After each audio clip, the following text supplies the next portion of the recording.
Over the years in fiction, time travel's gotten a pretty bad reputation. And to an extent, it's deserved. A lot of the time, it is used in very lazy ways. Sometimes it's a MacGuffin. It's a tool used to get a character out of a tight spot when the writer has written them into a corner. Perfect example is Matthew Malloy in Uncanny X-Men. This is an Omega level mutant that's so powerful that he can pretty much just look at something and annihilate it and everything around it. People can't get close to him to neutralize or trap him, so what are they going to do? The guy's just going to keep walking and destroy the entire world. It had been revealed previously that Professor Xavier had known him since childhood. He's been there since his childhood trying to stop those powers from coming out, but eventually they did, obviously. So how do you stop something like that? They sent S.H.I.E.L.D. in, they all got annihilated. Any mutant they send is going to be annihilated too. So what do? You find another mutant who has the power to go back in time to go and prevent his birth. Lazy reset button.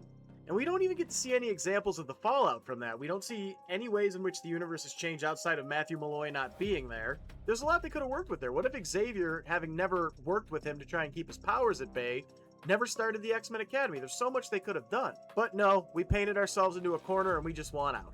Another good example of what I would consider poor time travel rules, but still a good movie. I mean, we all love these movies. Back to the Future. Let me be clear that I like these movies. We don't need a bunch of whingers coming in telling me, "You disagree with me about this movie? You've personally offended me." But anyway, a perfect example of the way time travel works in that movie. We all know the basic concept. Marty McFly goes back in time, and he accidentally stops his parents from meeting, and he slowly begins to disappear. None of this makes sense. Because had he never been born, he would have never gone back in time to stop his parents from meeting. So that didn't happen, so he would exist. But if he was destined to go back in time and stop his parents from being born, he would once again not be born. And you see, this is what they call a temporal causality loop. That's another thing that could be done right or wrong, and in my opinion was done very poorly in this movie. I still like the comedy in the movie, I like the characters, I like the visual. I just think the time travel logic needed a little more work. But the unfair part is a lot of people are willing to throw out the entire thing because of a few bad examples. There are some fantastic time travel stories out there. One great example is the Legacy of Kain series. For those of you who don't know, that's Soul Reaver, Blood Omen, and Defiance. Now, just a little fun anecdote here. I was talking about Legacy of Kain over on another app for a while, and somebody commented, "I'd love to see a Legacy of Kain remake without all that stupid time travel stuff." I don't know if you felt that sudden win. That was every Legacy of Kain fan face-palming simultaneously, creating a small hurricane. Because if you know the series, you already know that time travel is integral to the plot. It's not really about time travel, it's about changing the fate that they're already locked into, using paradoxes and stuff like that. But it's very well thought out and very well done. And you can't have Legacy of Kain without time travel. If you don't like time travel, if you dislike it that much, maybe Legacy of Kain just isn't for you. Fun fact, I said that too, and he said, "You don't get to tell me what I like and don't like." But let's get to the point. We're here to talk about 11/22/63 by Stephen King. A great time travel story. In 11/22/63, they don't do a hard sci-fi dive into how time travel works, but Stephen King understands that there are going to be consequences to time travel and handles them very well.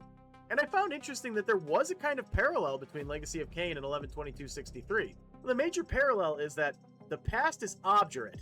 History abhors a paradox. We're saying the same thing.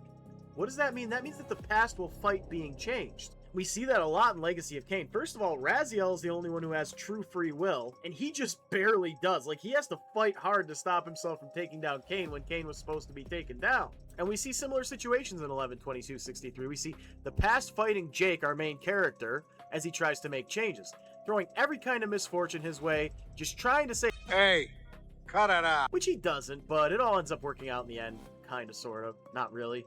Whatever. But I think the other two things that make 11/22/63 a successful time travel story are consequences, which we'll get into in the spoiler-heavy part of the video, and even more rules. The other major rule to time travel is once you go back in time and make changes, the changes take place. But if you go back in time again, let's say you don't change a single thing, it all resets back to the basic timeline.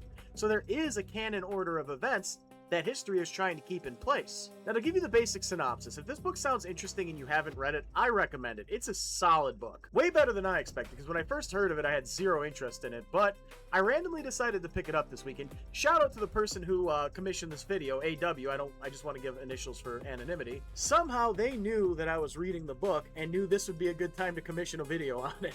Must be The Shining, right? Anyway, I'm sorry. The basic synopsis is this. Jake Epping, an adult English teacher, for GED students and adults, which frankly we need a lot more of these days, talks with one of his students who basically tells him the story about how his father in Derry in 1958 went crazy and killed his entire family except him. Now this is in Derry, so pretty much almost definitely there was supernatural influence here. But our main character, Jake Epping, who is also a writer and teacher. Why does that sound so familiar? Here's Johnny. Well, that would be why. But don't worry, he's not going to go crazy and kill a bunch of people. That's precisely what he's trying to prevent. See, there's a local diner in this small town, and it's owned by a guy named Al. And Al has a secret room that allows you to go back in time to September 9th of 1958 at 11:58 a.m. And Al tells Jake this whole story about how he wanted to stop the assassination of John F. Kennedy because he believed that if he did, it would prevent a dystopian future. And Al convinces Jake to take on this mission because he can no longer do it. We'll get more into that with the plot summary, which we'll get into in just a moment. Just please remember that the plot summary is going to be lousy with spoilers. So if you want to read the book, stop here. Come back a little later once you've finished it. We can talk about it. So if this book sounds interesting to you, stop by your local library, go to Amazon, or if you have a local bookstore, preferably go there. I'm sure you'll find a copy of this book and it's well worth your time. Anyway, onward to the plot summary. So the first thing I want to bring up is I want to thank AW for their contribution. They actually commissioned this video and y'all are getting it for free, so make sure you thank them down in the comments. So first and foremost, I want to say this is my first attempt at something that is longer form content. I've mainly been doing videos on apps like TikTok and Instagram Reels, and I've been wanting to move into more long form content. I just haven't really had the push I needed until now. So once again, thank you AW for commissioning this video and giving me a reason to sort of start on that. Now, that being said, it is my first video, so have a little mercy, but please don't be afraid to let me know what I can improve on here. I already know the audio quality needs work. I need to do a little work on my studio, you know, some soundproofing and whatnot, because mostly what I do is just stuff on my phone, and that's a heck of a lot easier. But I'm learning, and just know that I put all of my effort into this video to make sure it was what we were looking for, and I hope despite a few minor hiccups, y'all really enjoy it. There's going to be more in the future, so stay tuned if you did. Furthermore, I wasn't really sure what to use for B-roll other than visual aids, which will be here, so kind of as a background, I put up a playthrough of Silk Song. I hope y'all enjoy that. If there's something I could do differently that y'all might like better, please, again, feel free to let me know. I always want to improve. So, it's 2011. We have a school teacher named Jake Epping. He teaches an adult literacy class, and guys, we need more of those in the modern world. Literacy is collapsing, and then again, nobody would ever take the class, so I guess it doesn't matter. Sorry, this is a hot button issue for me. The loss of literacy that we're experiencing, and people's lack of media literacy and lack of understanding of nuance and writing and art and anything. You know what I do. If you're watching this, you know what I do. I'm a content creator. I talk mostly about books, so it hurts me. But I'm sorry, tangent aside, one of his students is a janitor named Harry Dunning.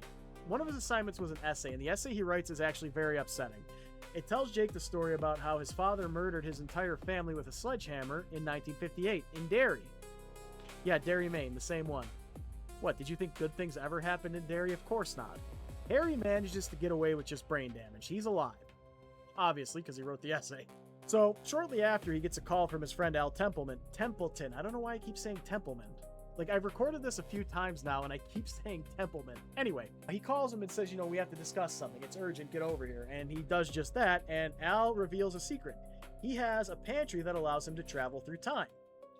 Yeah, so if somebody told me that, I'd probably be telling him to get some kind of psychological help, but, you know, it's a Stephen King book. Anything can happen. So anyway, this pantry allows them to travel back in time. Anybody who steps through it, they go to their hometown of Lisbon Falls, Maine on September 9th of 1958 at 11:58 a.m. And Al explains the rules. The rules are pretty simple. Every trip takes you to that exact moment in history, and no matter how long you're back there for 3 years. When you come back, it's only been 2 minutes. So if you leave for 1958 at 11:58 a.m., you'll return the same day, 12 p.m. You'll still age whatever amount of time passed when you were back there. Now here's the more important rules. 1, the past can be reset. There's a reset button. When you go back in time, you make changes. The changes take place. It does change the future. But the next time you go back in time, let's say you go back in time and save somebody from a hunting accident. In the future, they're in a wheelchair. This is actually how Al found out. And you come back to the present time and you see that they're out of the wheelchair. You did it. But if you go back in time again and you don't change that specific thing, everything you changed last time resets, so she's in the wheelchair again. So if you got to get stuff done, you got to get it all done at once. We're going to find out that it's not a good idea to change a whole bunch of stuff, but anyway, the fourth and most important rule, and the running theme throughout the book, is that the past is obdurate, and I learned that word from this book. The past does not want to change. It will resist you in any way it can, and it has a whole tool belt of things, but it has some favorites. Car trouble is a favorite, illness is a favorite, things just randomly being in your way is a favorite, and The level to which it tries to stop you depends on how big the change you're trying to make is. So if you're deciding that one day when you were in school back in the day, your young self said something embarrassing in class and you never forgot it, you stop your young self from saying that, provided that doesn't lead to a butterfly ripple effect that changes history as a whole. Worst thing that's going to happen, you might trip on your own shoelace, you might forget where the school is, something like that. Now, if you're looking to change a major historical event, you're going to get severe illnesses, you're going to have seizures, your car is going to completely break down. History does not want to be changed. That's the important part. Now, Al's plan was to stop the assassination of John F. Kennedy on November 22nd of 63. Al thought that Kennedy surviving would prevent a lot of bad things that happened throughout history after that, and he thought it would prevent a really bad dystopian future. How much you want to bet he was wrong? Put your bets down in the comments now. But he thought it would prevent the escalation of Vietnam. He thought, civil unrest that happened after that would be prevented. Again, how much you want to bet he was wrong? He tries to pass the mission along to Jake. Now, Jake, still a little skeptical, who wouldn't be, decides to test the thing out. He steps through the portal, and it takes him to a kind of grassy bank near an abandoned tannery. A tannery is not a tanning salon. They make leather, just so nobody's confused. And right at the exit point, there's this guy there. He's got a hat on, and in his hat, there's a yellow card. He's kind of slouched against the fence, and he says to Jake, push the pin in a card. You're not supposed to be here. That's going to be important later. But he thinks he's just some crazy homeless guy, so he gives him some change and moves along. He's not just some crazy homeless guy. I just thought of a scene from Talladega Nights, a deleted scene at the end where they're just trying to describe how they picture Jesus, and one of the guys says he's a dirty old bum. Like a dirty old bum. And he comes up to me, I'm about to sock him one because he's a dirty old bum. And then I said, wait a minute, better not sock this guy, something special about him. Yeah. And it turns out it's Jesus. Yeah. But it's not Jesus. It turns out it's this guy who's like a kind of a guardian of time. He keeps everything in place. Pushing pins through is basically changes happening in history that create what they call harmonics. Harmonics being like ripples of damage to the fabric of time and space. We'll get more on that later. But this guy's very important is what I'm telling you. Now, the way the card works is it's yellow when everything's okay. There are minor changes in history, little things that tend to happen every day. Everything's fine. The card turns orange when things start to get bad. It's nothing that's going to destroy the world, but it's bad. Things are coming apart. Black card means reality is going to tear itself apart imminently. It means we're dead, we're going to die, oh my god, pray, but it's probably not going to do you any good. That's going to come up later, as I said. So anyway, Jake only stays there for a couple of minutes. He gives him a quarter, he walks around a bit, he goes back, and he's like, okay, so you do have a pantry that can allow us to travel through time. Wasn't expecting this today, didn't have that on my bingo card. But he's not really convinced to take on the mission of saving Kennedy because, as we said, the time portal takes you to that exact moment in 1958. Kennedy got assassinated in 1963, so he's going to be stuck back there for 5 years. And he needs to plan this out carefully because they don't know everything. They don't know, for example, if Lee Harvey Oswald, who assassinated Kennedy, acted alone. He's going to have to figure this all out. So he decides, first, I'm going to try a test run and see what happens here. So he steps back in time with the plan of actually saving Harry Dunning's family from his father. He's going to be back there a few days. It happens on Halloween. And when he goes back and he finds his way to Derry, he starts to experience this really hostile atmosphere. I wonder what that could be. Certainly not the monstrous child-eating clown that lives in the sewers. But in all seriousness, it's not just that. There have been a lot of tragedies throughout Derry's history, especially in the last few years. So the people are just not welcoming. They don't trust anybody, and it's very understandable. A lot of their kids died, so, Frank also runs into Beverly Marsh. I can't remember offhand if he runs into the rest of the Losers Club. I didn't really take notes on that, but he runs into Bev Marsh. I do remember that. He does manage to track down the whereabouts of Frank Dunning, Harry's father. So he hurries his way over there to stop the killing, and this is going to become a running theme. He makes it there just barely in time. Unfortunately, Harry's brother Arthur dies. He's killed, but he shoots Frank dead, saving the rest of the family. Now, this is where the obdurate history thing comes into place. On his way there, everything that could go wrong went wrong. He got really sick, his car broke down, and at the very end of things, he just barely made it there and couldn't save everybody. I'll say it one more time, we're going to see this as kind of a repeating pattern. So he comes back to 2011 having saved Harry. When Harry was attacked in his original timeline, he got brain damage and couldn't be drafted. In this timeline, he didn't have the brain damage, so he got drafted into Vietnam and died during the Tet Offensive. If you don't know what that is, you can Google it, look into it. I don't really want to talk about real-world tragedy in these videos. I want to keep it fictional. And Vietnam, it was some nasty business, and that's putting it lightly as humanly possible. So if you do want to learn more about that, there's plenty of sources on it. I'm more of a World War II guy anyway. That's where my interest is, so I don't know much about it anyway. But when he comes back, he not only finds this out, he finds out Al died, the owner of the diner died of a drug overdose because his illness took a turn for the worse and he couldn't handle it anymore. So Jake decides to take on the mission. He decides he's going to save Kennedy. He picks up all of Al's notebooks and stuff, and he gets ready for a 5-year trip back in time. And I'm going to tell you this now. Jake makes a lot of mistakes. Jake makes a lot of mistakes. In fact, the full title of this book should have been 11/22/63 or The Increasingly Poor Decisions of Jake Epping. If you got that reference, let me know down in the comments, because that means you know what good TV is. All right, so moving on to our next act. Jake finally starts his mission. He heads back in time to 1958 to prepare for saving John F. Kennedy. As he goes through the rabbit hole one more time, that's what they call the portal, or the thinny, whatever you wish to call it, he runs into the card man again. You guys remember him, right? And he's just standing there singing about some place on Ocean Avenue. I'm just kidding, but if you got the reference, let me know. This time he looks disheveled and agitated, and he's just repeating cryptic warnings about pushing pins into cards.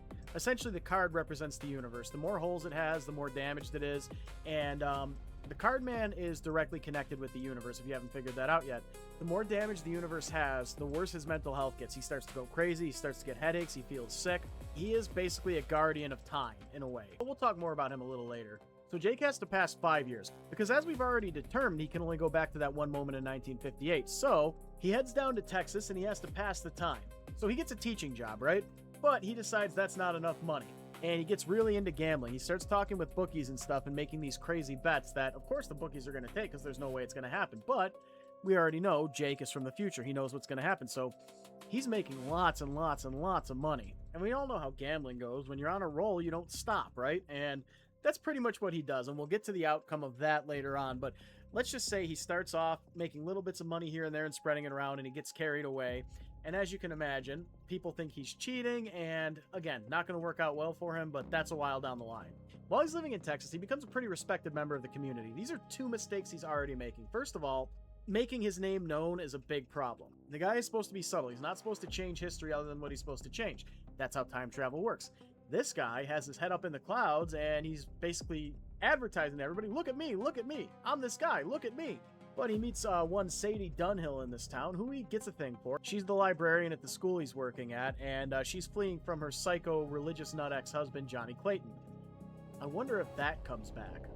But anyway, throughout the story, Jake is watching Lee Harvey Oswald. Remember, at this point, he's trying to figure out if Oswald acted alone, if stopping Oswald is going to be enough to save Kennedy. So Jake rents an apartment below Oswald's residence, and he sets up all kinds of bugs. He sets up all kinds of recording equipment to listen to what the guy's saying.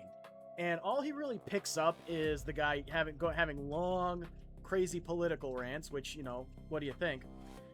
Domestic disputes with his partner, and just all kinds of stuff. The guy is not all there, and we knew that. So, at another point in history, before Oswald tried to take out Kennedy, he tried to take out this general. The guy's name was Edwin Walker. And Jake basically goes to witness that to see if anybody's working with him, to see if he's acting alone or whatnot. And things get weird. As we know, the past is obdurate. I don't know how many times I'm going to say that, but I'm going to say it a lot. And history's typical tool belt comes out. The car starts seizing up and breaking down for no reason at all. He gets violent food poisoning.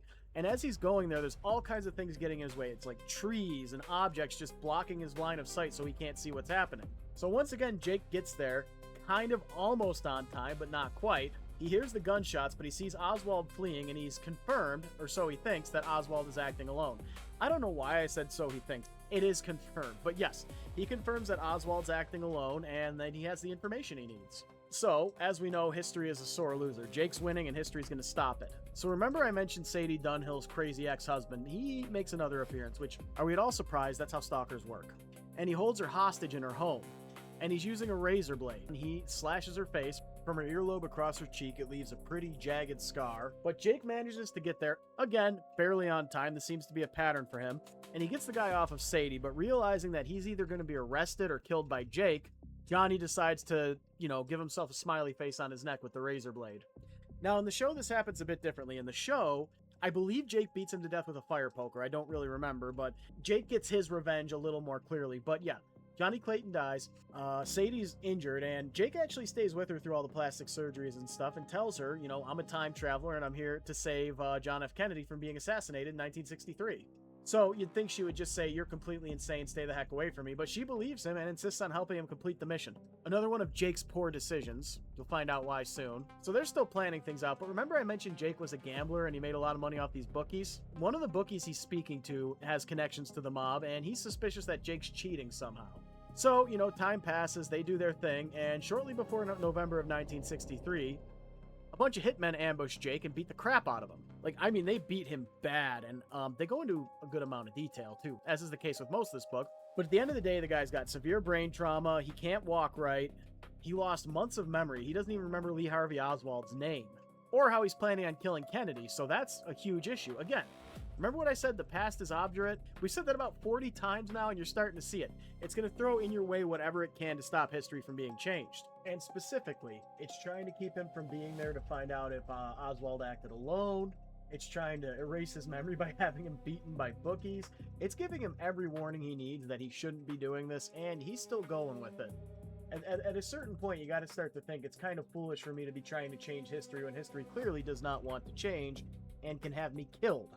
But over time, he does recover, and just like he stayed with Sadie during her plastic surgery and all that, she stayed with him and helped him rehabilitate, and it's intense. It's an intense rehabilitation process. But on November 21st, 1963, right before the assassination, his memory fully returns. Finally, the guy gets a little luck, right?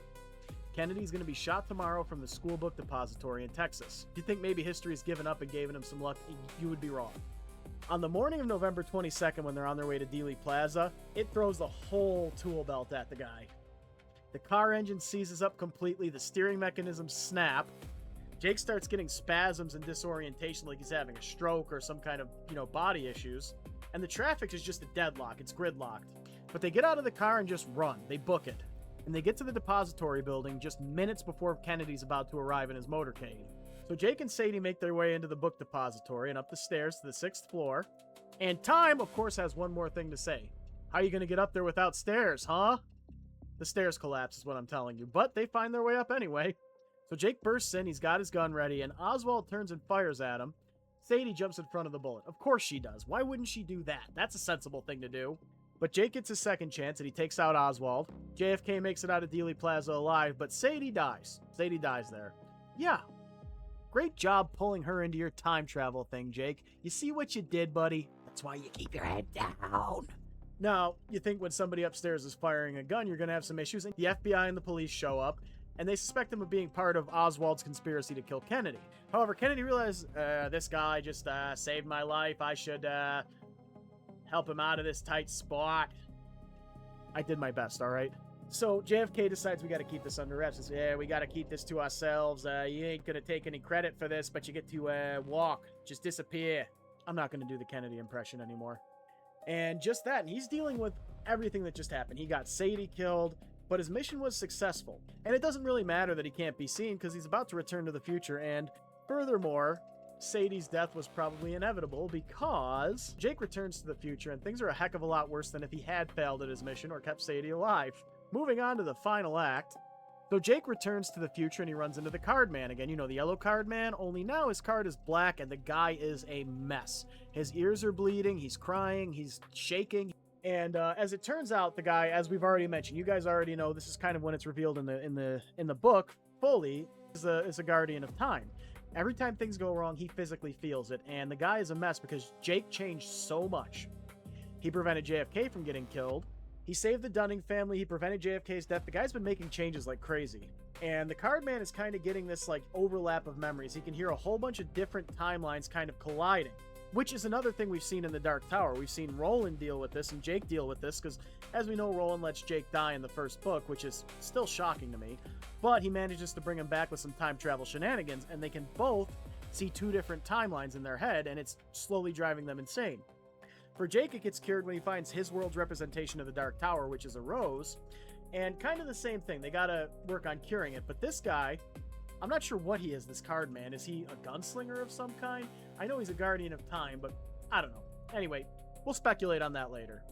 And he tells Jake that reality's like a piece of cloth, and Jake just kind of ripped it apart. It's not really holding together. It's like if you've ever had a pair of socks that have a whole bunch of holes in them, they barely function as socks. A little pull and the whole thing comes apart.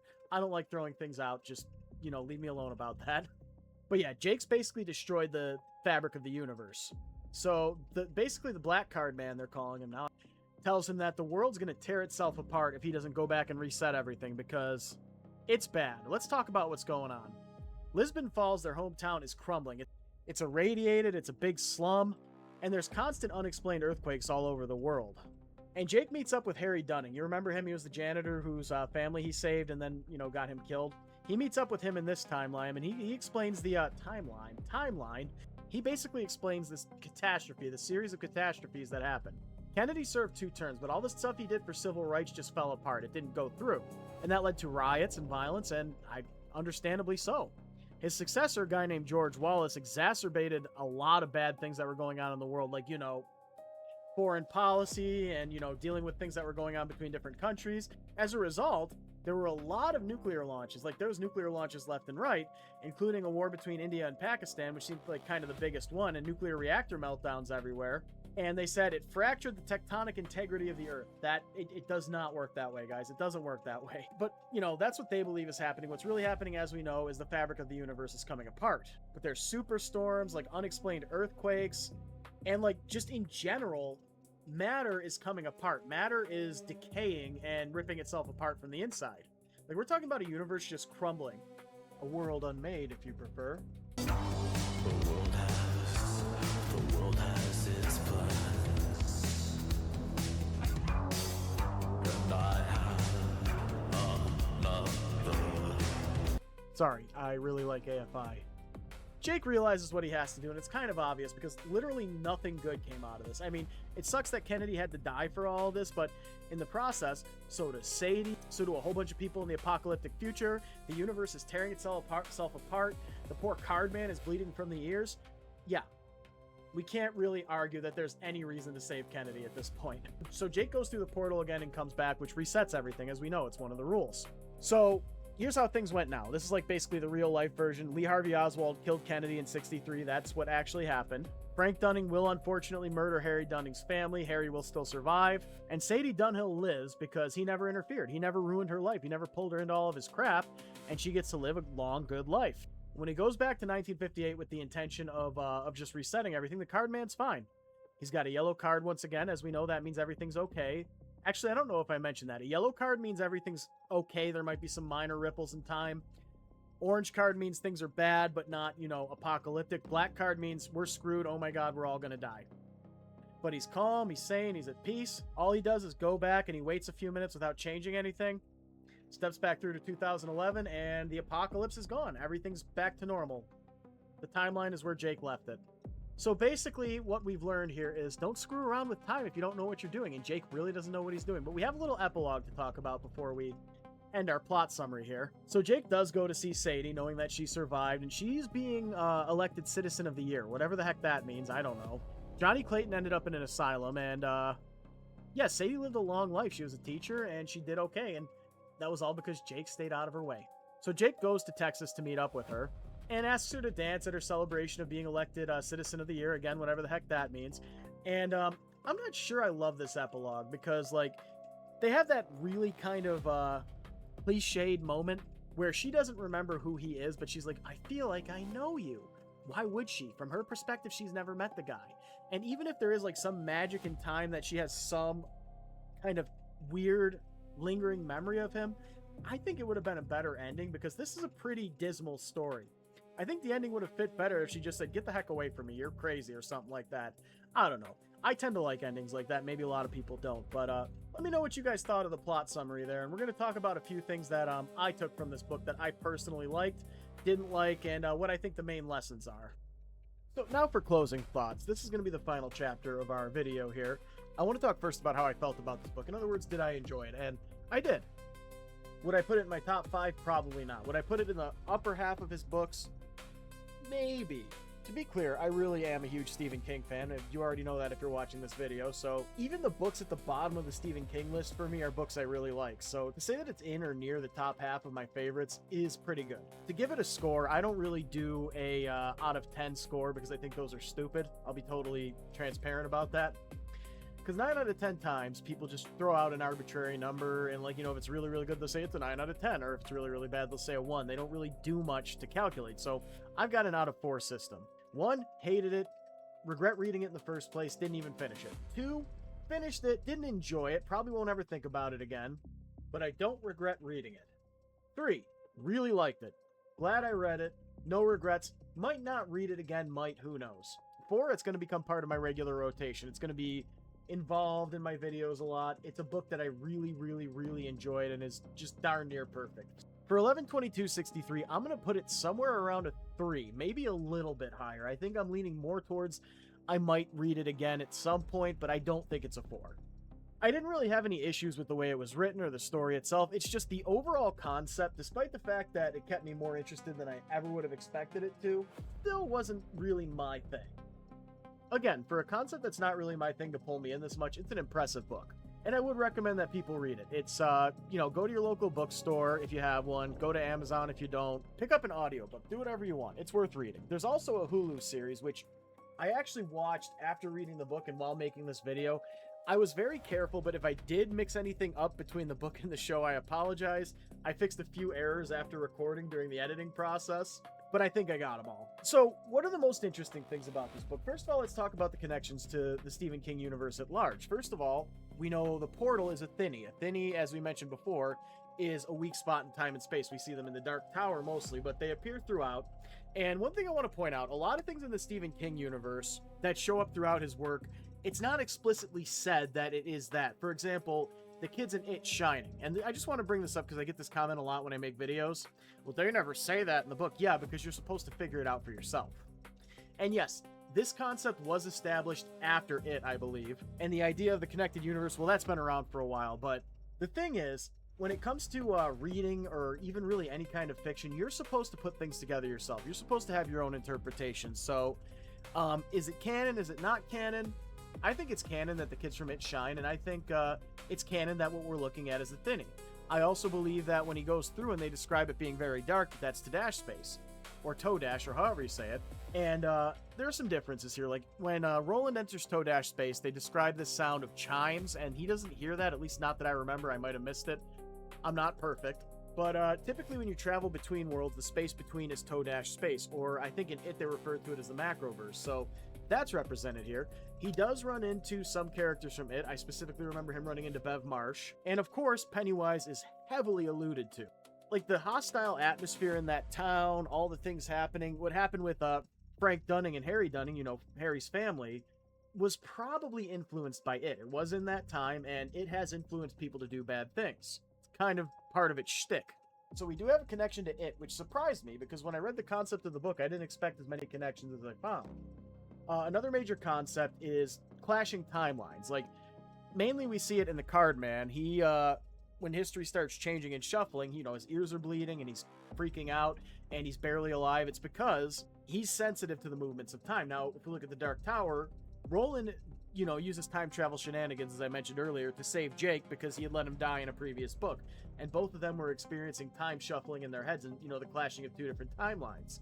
Now imagine being the Card Man, who is like the custodian for the entire timeline, and it's all happening at once. Yeah, seems pretty bad. Roland and Jake were having a hard time, and it was just two timelines conversing. And another concept I want to bring up is twinners. Now, this is just a thought I had. I don't think it's actually true, but I wondered if Jake Epping is a twinner to Jake from the Dark Tower. If you don't know what a twinner is, it's basically another person in another timeline or another reality that shares the same soul as you. They can, they're like your twin. They can look different, they can act different, they can be under different circumstances, they could physically be a different person, but they share the same soul. Now, this is admittedly me grasping at straws, because I noticed both their names were Jake and I started thinking about that. It's probably not the case, but it's still a really interesting concept that shows up throughout the Stephen King universe. And then I want to talk about the Yellow Card Man. I think he's a shiner, because I believe they mentioned at some point in the book that he was human once. Or maybe he still is, but the point is he has this kind of connection to the universe. That's what The Shining is. The Shining is a connection to the universe itself, to Ka. Maybe the Yellow Card Man, or the Yellow Card Men, there's more than one, they usually have successors when one of them dies. I'm wondering if there's something like the Breakers. If you don't know what the Breakers are, in the Black House and in the Dark Tower universe, Breakers are very powerful shiners who are strong enough to break the beams that hold up the Dark Tower, which is basically the multiverse. Now, I don't think that's exactly the same level of power, but I do wonder if, again, these card men are just very powerful shiners who had this connection, and this was kind of their calling. Their calling was they were going to protect the universe from, holes in the card. But it's really interesting. The more you dig, the more you find connections to the rest of his universe, and that's the thing I like the most about Stephen King's work. I like the fact that it's all connected together. Now, some other thoughts I had. First of all, time travel. Just don't do it. All right, don't travel through time because it never ends well for anybody, and they always end up having to reset the timeline to what it was before. There are some exceptions, of course. I mentioned Legacy of Kain before. That's probably my favorite time travel story ever. And Legacy of Kain is a major exception. The timeline was better off when they left the disruptions there and basically broke it. This is kind of the opposite. Time in this universe can't really handle it. But there is a similar concept between the two. In Legacy of Kain, one of the famous lines is history abhors a paradox. And the famous line in 112263 is, say it with me this time, folks, the past is obdurate. In both cases, what they're saying is time has a way of self-regulating, and it's going to protect itself from being changed or shuffled. In the case of 112263, it's in the way of minor to major inconveniences. In Legacy of Kain, it's a lot more direct, because there's a scene where Raziel, during history, was supposed to kill Kain. He's about to do it, and he's actually physically fighting himself to stop himself, and he manages to break free of that. And yeah, it works a little differently. Now we see time travel in other fiction, and it really goes into a lot of different possibilities. Like, one theory about time travel is if you change something in the past, you create a tangent universe. This is one way to see it. In 112263, it's a lot more direct. You change history, it changes the future. There's a butterfly effect. And we see something similar in the butterfly effect. Unforeseen consequences, changing things, and just things we couldn't possibly think of. Because every time there's a character trying to change history, they're very much human. Again, Legacy of Kain is a big exception because Kain is not human. Kain is a vampire and basically a demigod. And even he makes mistakes. Like, he's a genius. The guy's a genius. He's got like a god tier intellect, and he still even makes mistakes. So I guess the lesson I'm trying to get across to you is if you get the chance to go back in time, like I said, just don't do it. Walk away from the time portal, go get something to eat. And on an earlier thought from the intro, I want to talk about time travel and how I feel about it. I think a lot of people, they'll pick a trope, they'll pick some idea and decide they hate it. They'll decide it's always lazy and it never works. And I think this is a good lesson for that. That's not true at all. Any trope that might be overused, any trope that tends to have a lot of problems, there is a way to do it right. The reason it became a trope in the first place was because people were using it. It became popular because it works. The problem with time travel is that, yes, it is used in lazy ways a lot. It's used like with Matthew Malloy, for example. We just went back in time and prevented his birth. Okay, great. And what are the long-lasting effects of that? You don't know? No, because you just wanted to paint yourself out of a corner.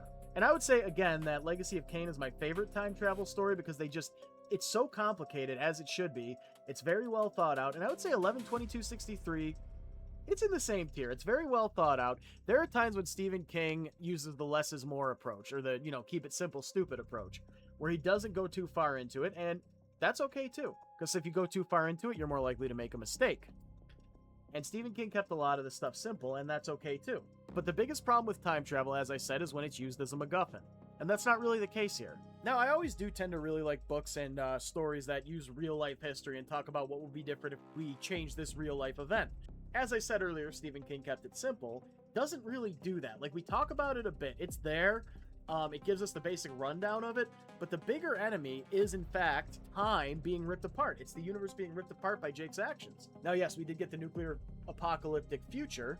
And listen to how I say that word. Nuclear, not nuclear. I'm sorry, I watch a lot of essay videos on YouTube about horror stuff, and so many people say nuclear, and it annoys the ever-loving crap out of me. But I think the focus was, again, more on the fact that people messing with time messes up the fabric of space, which is an interesting way to go. I really enjoyed that. Now, wrapping up, guys, remember, this is my first long-form video. If there's anything I can improve upon, please feel free to tell me in the comments. You don't gotta be a dick about it, but you can give me some basic pointers and stuff of what you would like to see. Primarily from the people who watch this, who enjoy my content. I want to know what you guys want. And let me know what else you want to see for long-form content, because I am planning on making a lot more. Despite some of the things I wish I'd done better with this upon watching it, I really had a lot of fun making it, and I am somewhat happy with what I came out with here. So as we always say, Vay Victus, save awesome. AW, thank you for your contribution. I hope you enjoyed the video.